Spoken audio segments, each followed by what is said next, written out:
जय श्री कृष्णा। कान्हा जी सदा आप सभी की रक्षा करें और आप सभी की मनोकामनाएं पूर्ण करें। रसपान कीजिए आज के अध्याय का। इससे पहले के अध्याय में आपने सुना था पुरुषोत्तम तीर्थ की महिमा के बारे में। आज आषाढ़ मास महात्म्य में आप जानेंगे कंडू मुनि के चरित्र और मुनि पर भगवान पुरुषोत्तम की कृपा के बारे में। कंडू मुनि कौन है? अगर आप इस बारे में नहीं जानते तो आइए हम आपको बताते हैं। व्यास जी कहते हैं, मुनिवरों, पुरुषोत्तम क्षेत्र संपूर्ण जीवों के लिए सुखदायी है। वह धर्म, अर्थ, काम और मोक्ष चारों पुरुषार्थों का फल देने वाला है। उस तीर्थ में कंडू नाम के एक महातेजस्वी मुनि रहा करते थे, जो परम धार्मिक, सत्यवादी, पवित्र, जितेंद्रिय और समस्त प्राणियों के हित में तत्पर रहने वाले थे। उन्होंने इंद्रियों को जीतकर क्रोध पर अधिकार प्राप्त कर लिया था। वे वेद वेदांगों के पारंगत विद्वान थे और भगवान पुरुषोत्तम की आराधना करके उत्तम सिद्धि प्राप्त कर चुके थे। उनके सिवा और भी बहुत से मुनि वहां उत्तम व्रत का पालन करते हुए सिद्ध हो चुके हैं। मुनियों ने पूछा, हे साधु शिरोमणि, कंडू कौन थे और उन्होंने किस प्रकार वहां परम गति प्राप्त की? हम उनका चरित्र सुनना चाहते हैं, कृपया बताइए। तब व्यास जी कहने लगे, हे मुनीश्वरों, कंडू मुनि की कथा बड़ी मनोहर है। मैं संक्षेप से ही कहूंगा, ध्यानपूर्वक सुनिए। गोमती नदी के परम मनोरम एकांत तट पर, जहां कंदमूल, फल, समिधा, पुष्प और कुश की अधिकता थी, कंडू मुनि का वहां पर आश्रम था। वहां सभी ऋतुओं के फल और फूल सुलभ थे। केलों का बगीचा उस आश्रम की शोभा बढ़ा रहा था।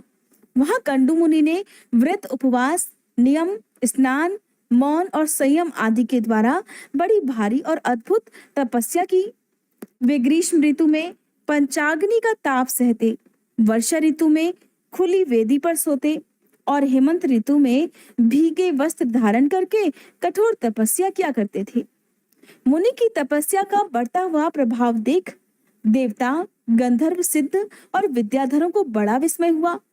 वे कहने लगे, इनका महान धैर्य अद्भुत है। इनकी कठोर तपस्या नितांत आश्चर्यजनक है। उन्हें तपस्या में लीन देखकर देवराज इंद्र सहित संपूर्ण देवता उनके भय से व्याकुल होकर आपस में ही परामर्श करने लगे। वे उनकी कठिन तपस्या से डरकर उनकी तपस्या में विघ्न डालना चाहते थे। त्रिभुवन के स्वामी इंद्र देवताओं का अभिप्राय जानकर एक सुंदरी अप्सरा से बोले, प्रमलोचे, तुम शीघ्र कंडू मुनि के आश्रम में जाओ। मुनि वहां तपस्या करते हैं। उनकी तपस्या में विघ्न डालने के लिए ही तुम्हें भेजा जा रहा है। सुंदरी, तुम शीघ्र ही जाकर उनके चित्त में क्षोभ पैदा कर दो। प्रमलोचा बोली, हे श्रेष्ठ, मैं तो सदा आपकी आज्ञा का ही पालन करती हूँ, किंतु इस कार्य में तो मेरे जीवन का ही संदेह है। मैं मुनिवर कंडू से बहुत डरती हूँ। वे ब्रह्मचर्य व्रत के पालन में सदा स्थित रहते हैं, अत्यंत उग्र हैं। उनकी तपस्या बहुत तीव्र है। वे अग्नि और सूर्य के समान तेजस्वी हैं। मुझे अपनी तपस्या में विघ्न डालनी आई हुई जानकर परम तेजस्वी कंडू मुनि कुपित हो उठेंगे और मुझे ही दूसरा श्राप दे डालेंगे। ये सुनकर इंद्र कहने लगे, हे सुंदरी, मैं कामदेव, ऋतुराज, वसंत और दक्षिण समीर को तुम्हारी सहायता में भेजता हूँ। इन सब के साथ उस स्थान पर जाओ जहां वे महामुनि रहते हैं। इंद्र का ये कथन सुनकर मनोहर नेत्रों वाली प्रमलोचा कामदेव आदि के साथ आकाश मार्ग से कंडू मुनि के आश्रम में पहुंच गई।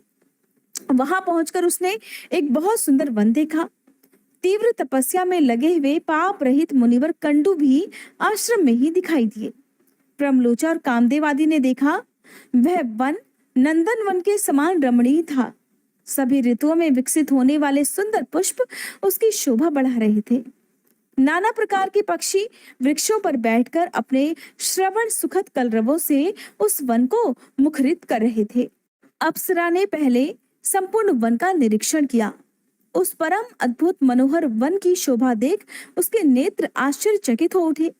उसने वायु, कामदेव और वसंत से कहा, अब आप लोग पृथक पृथक मेरी सहायता कीजिए। तब उन सभी ने बहुत अच्छा कहकर अपनी स्वीकृति दे दी। तब प्रमलोचा बोली, अब मैं मुनि के पास जाऊंगी, जो इंद्रिय रूपी अश्वों से जुटे हुए देह रूपी रथ के सारथी बने हुए हैं। उन्हें आज काम बाण से आहत करके ऐसी दशा को पहुंचा दूंगी कि मन रूपी बागडोर उनके काबू से बाहर हो जाएगी। इस प्रकार मैं उन्हें अयोग्य सारथी सिद्ध कर दिखाऊंगी। ऐसा कहकर प्रमलोचा उस स्थान की ओर चल दी जहां मुनि निवास कर रहे थे और अपनी तपस्या में लीन थे। मुनि की तपस्या के प्रभाव से वहां के हिंसक जीव भी शांत हो गए थे। उन्होंने भी हिंसकता त्याग दी थी। नदी के तट पर जहां कोयल की मीठी तान सुनाई देती थी, वह ठहर गई। थोड़ी देर तक तो वह खड़ी रही, फिर उसने संगीत छेड़ दिया। उसी समय वसंत ने भी उसका साथ देने के लिए अपना पराक्रम दिखाया। समय नहीं होने पर भी समस्त कानन में मधु ऋतु की मनोहर शोभा छा गई। कोयल की काकली से माधुर्य की वर्षा होने लगी। मलय वायु मनोहर सुगंध लिए मंद मंद गति से बहने लगी और छोटे बड़े सभी वृक्षों के पवित्र पुष्प धीरे धीरे भूतल पर गिरने लगे। काम ने अपने फूलों का बाण संभाला और मुनि के समीप जाकर उनके मन को विचलित कर दिया।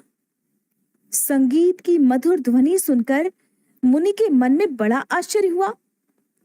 वे काम बाण से अत्यंत पीड़ित होकर जहां सुंदरी अप्सरा गीत गा रही थी, वहीं पहुंच गए। मुनि ने अप्सरा को देखा। अप्सरा ने भी मुनि पर दृष्टिपात किया। उनके नेत्र आश्चर्य से खिल गए। मुनि के मन में विकलता छा गई। उनके शरीर में रोमांच आया और वे पूछने लगे, सुंदरी, तुम कौन हो, किसकी हो? तुम्हारी मुस्कान तो बड़ी मनोहर है। सुंदरी, तुम्हारी ये मुस्कान तो मेरे मन को मोह ले रही है।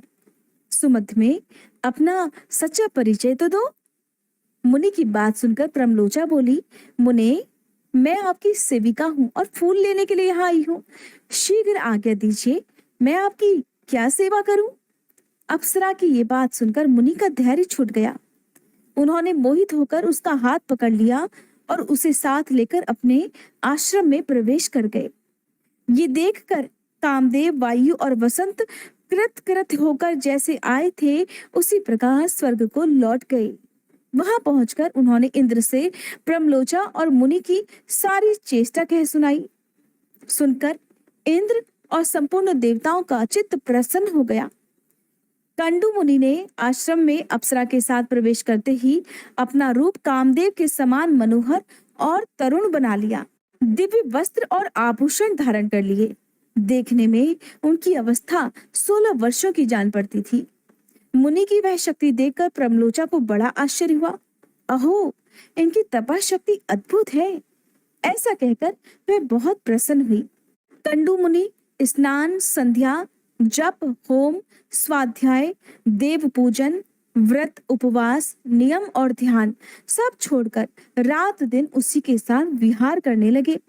इसी में वे आनंद मानते थे।